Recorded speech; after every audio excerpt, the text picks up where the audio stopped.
दोस्तों नमस्कार। दोस्तों आपको याद हो मैंने एक वीडियो बनाया था बीएसएनएल तेजस 800 मेगाहर्ट्ज का इंटरफेरेंस विथ एयरटेल 900 मेगाहर्ट्ज इन राजस्थान। तो मेरे एक यूजर ने एक बड़ा इंटरेस्टिंग सा क्वेश्चन मेरे से पूछा और एक्चुअली कमेंट किया कि बीएसएनएल ने वोडाफोन आइडिया के नेटवर्क में, जो कि दिल्ली में इंट्रा सर्कल रोमिंग कर रहा है। इंट्रा सर्कल रोमिंग का मतलब क्या हुआ दोस्तों? इंट्रा सर्कल रोमिंग का मतलब ये हुआ कि बीएसएनएल के पास में नेटवर्क नहीं है दिल्ली के अंदर में, as a stop gap arrangement वो अपने कस्टमर्स को वोडाफोन आइडिया के नेटवर्क के द्वारा सर्विस प्रोवाइड कर रहा है। अब यही चीज मुंबई में भी हो रहा है, एक और मेरे दर्शक ने मेरे को बताया। अब दोस्तों जब मैंने इसका जवाब दिया उनको इस क्वेश्चन का, तो मैंने एक बड़ी गलती करी, जो कि मैं आपको बता रहा हूं कि मैंने क्या गलती करी। तो ये बहुत ही ज्यादा मतलब यू कैन से इम्प्रॉम्प्ट्यूट जवाब था, बहुत जल्दी में जवाब दिया मैंने। फिर मैंने इसको इन्वेस्टिगेट करना शुरू किया, क्योंकि इस जवाब में मैंने बताया कि ये एक लॉन्ग टर्म सोल्यूशन नहीं है, क्योंकि जो आईसीआर के जो रेवेन्यूज होते हैं वो लाइसेंस फी अट्रैक्ट करते हैं ऑन बोथ द ऑपरेटर्स। मतलब बीएसएनएल को भी लाइसेंस फी लग जाएगा और वोडाफोन आइडिया को भी लाइसेंस फी रह जाएगा, बिकॉज ये डिडक्टेबल नहीं है।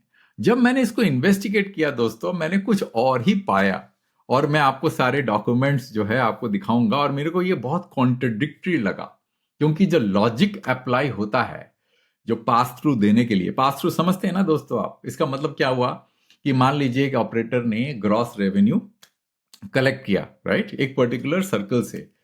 वो जो ग्रॉस रेवेन्यू जो होता है उससे कुछ डिडक्शन अलाउड है। पहले तो क्या नॉन टेलीकॉम वाला पोर्शन अलाउड नहीं था, कुछ ऐसे डिडक्शन अलाउड थे जो कि रोमिंग चार्जेस थे, जो कि इंटरकनेक्टेड रिलेटेड चार्जेस हैं। इंटरकनेक्ट का मतलब ये हुआ कि एक ऑपरेटर दूसरे ऑपरेटर के नेटवर्क को से सर्विस लेना जिस सर्कल में वो लीगली अलाउड नहीं है सर्विस देने के लिए। कहने का मतलब ये हो गया कि लांजी दिल्ली का सब्सक्राइबर रोम कर रहा है यूपी में जाके वो किसी और ऑपरेटर के नेटवर्क में लैच ऑन करता है, तो वो जो रेवेन्यू जो जनरेट होता है वो डिडक्ट हो जाता है ग्रॉस रेवेन्यू से ऑपरेटर का। तो ये अलाउड था।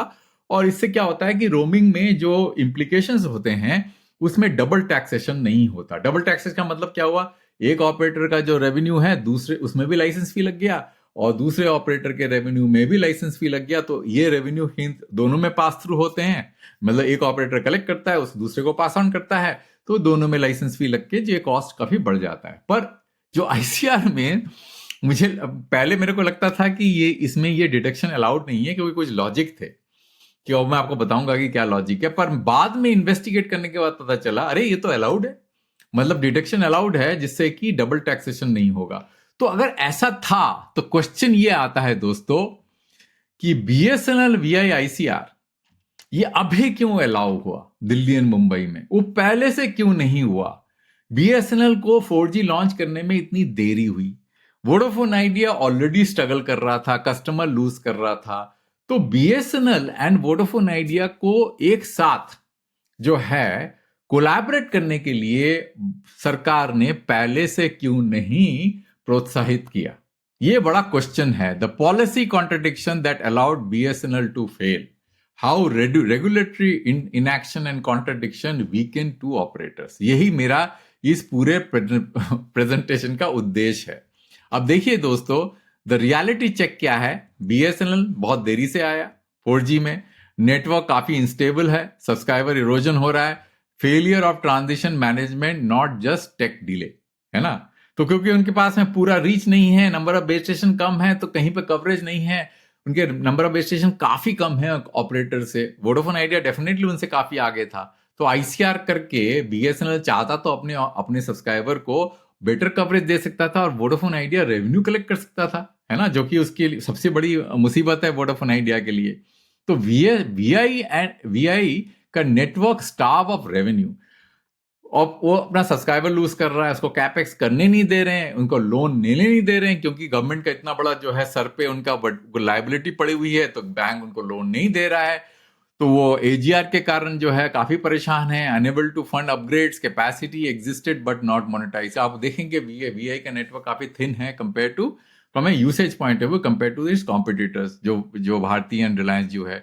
तो जो सडन शिफ्ट है आईसीआर का, इसका मतलब आईसीआर मुंबई में जब कर रहे हैं, दिल्ली में कर रहे हैं, तो पहले क्यों नहीं किया? आपको नहीं लगता कि यह क्वेश्चन पूछना चाहिए गवर्नमेंट में, जबकि सरकार का स्टेक जो है वोडाफोन आइडिया में ऑलरेडी 33% था बहुत पहले से, जब उन्होंने नहीं 2021 में जब उन्होंने मोरेटोरियम अनाउंस किया था और इंटरेस्ट को कन्वर्ट किया था, तो जब ऑलरेडी सरकार का स्टेक था काफी बड़ा वोडाफोन आइडिया में, तो उस टाइम में सरकार वोडाफोन आइडिया एंड बीएसएनएल को कोलैबोरेट करने के लिए प्रेरित क्यों नहीं किया? ये क्वेश्चन क्यों नहीं पूछा जाना चाहिए दोस्तों? क्योंकि इसके लिए अंदर में मर्जर की जरूरत नहीं थी, ये तो आईसीआर था। ये तो आईसीआर तो बड़े आसानी से इंप्लीमेंट किया जा सकता है। जो आज कर सकते हैं तो आप कल भी कर सकते थे।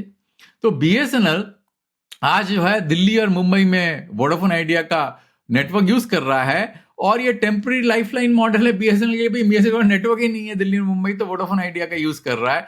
तो ये एक अच्छा जो है कोलैबोरेशन है मेरे हिसाब से।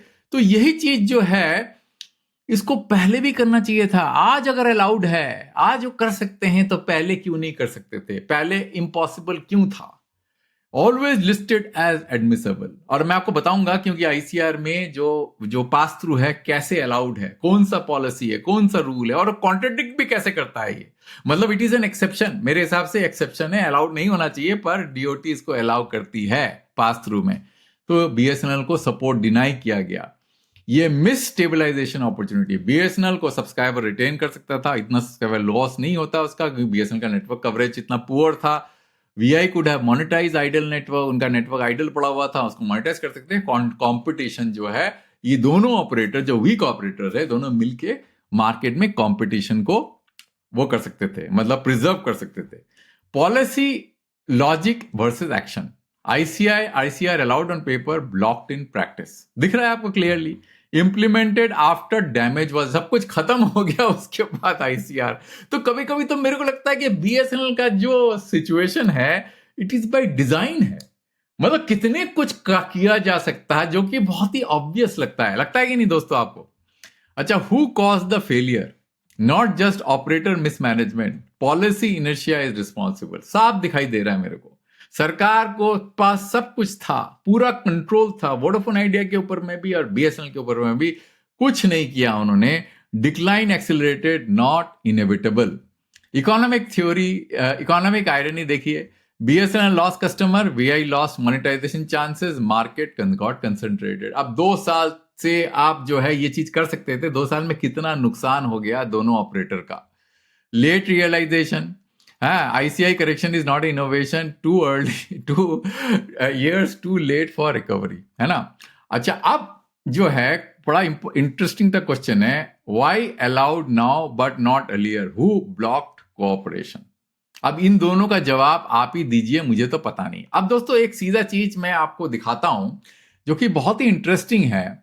अगर आप TRI का रिकमेंडेशन देखेंगे, ये शायद TRI का रिकमेंडेशन दिखा रहा हूं मैं आपको, ये TRI का रिकमेंडेशन दिखाता हूं। इसमें आपको दिखेगा कि एक बड़ा इंटरेस्टिंग सा क्वेश्चन पूछा गया था। ये 2015 का रिकमेंडेशन है।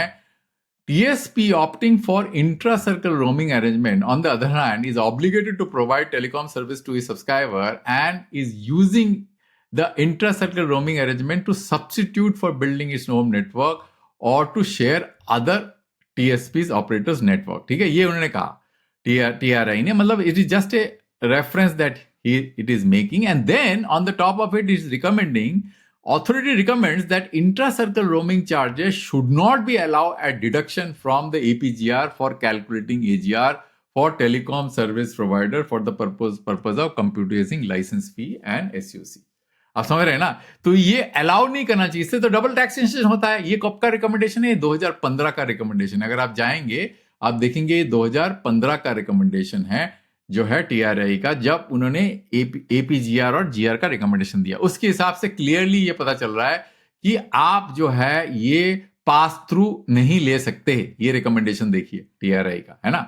बट बड़ा इंटरेस्टिंग अगर आप देखेंगे, एक और चीज मैं आपको दिखाता हूं कि ये एनेक्स्चर H, ये एनेक्स्चर H का है। किसका एनेक्स्चर H है? ये आपका फाइनल जो है बुक है, जो कि आपको सरस वेबसाइट में मिल जाएगा। अगर आप सरस वेबसाइट में जाएंगे, मैं आपको दिखा देता हूं सरस वेबसाइट में, ये रहा। ये सरस वेबसाइट में लाइसेंस फी असेसमेंट हैंडबुक, इसको डाउनलोड करेंगे आप।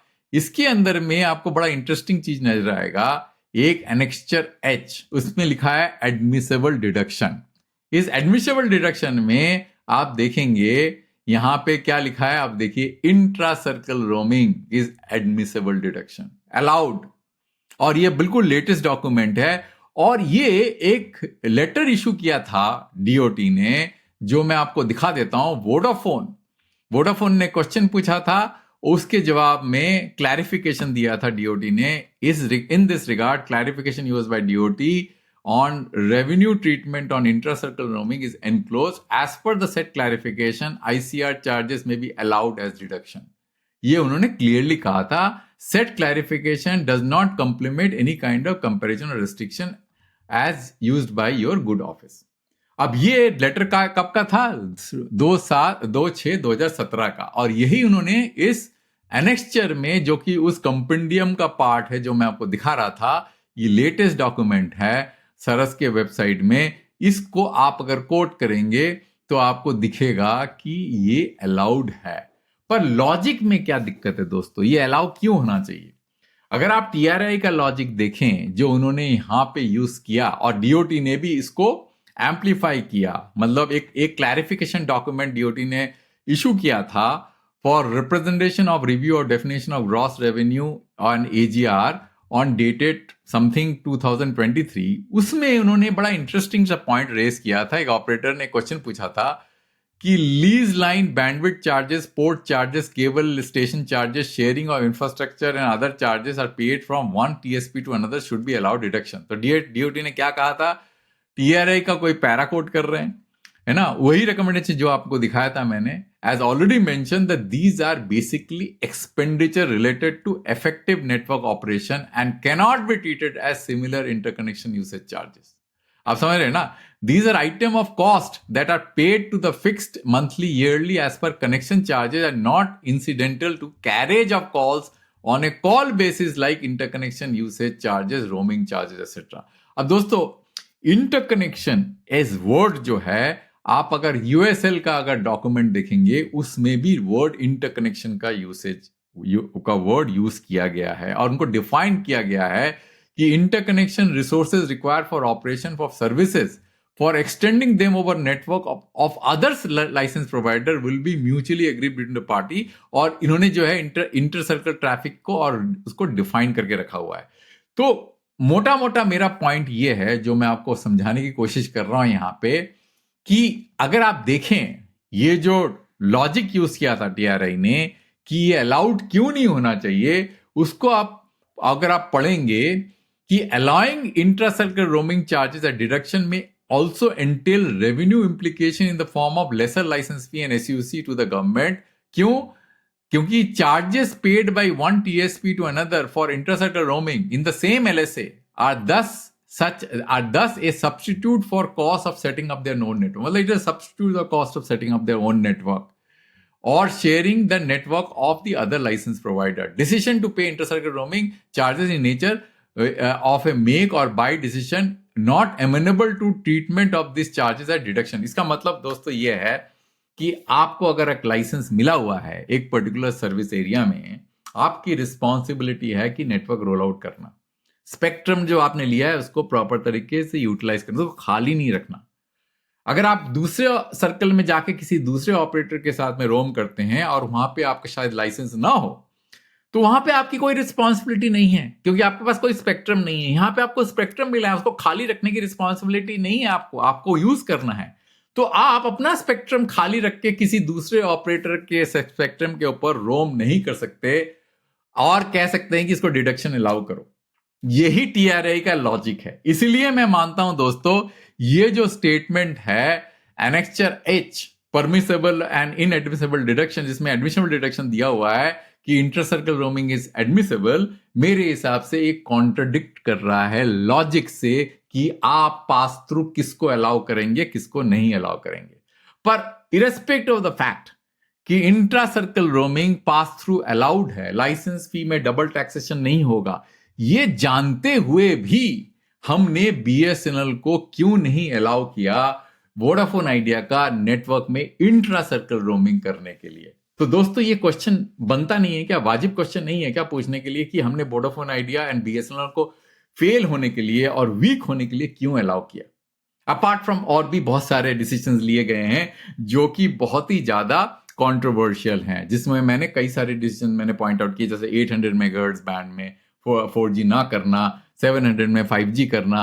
ये सारी डिसीजन कंट्रोवर्शियल है, पर ये तो बहुत ही इंपॉर्टेंट चीज है जो आज कर रहे हो आप, तो कल भी तो कर सकते थे। दोस्तों अंत तक देखने के लिए बहुत धन्यवाद। ये वीडियो को एक वीडियो दूसरे टॉपिक में जल्दी लेके आऊंगा।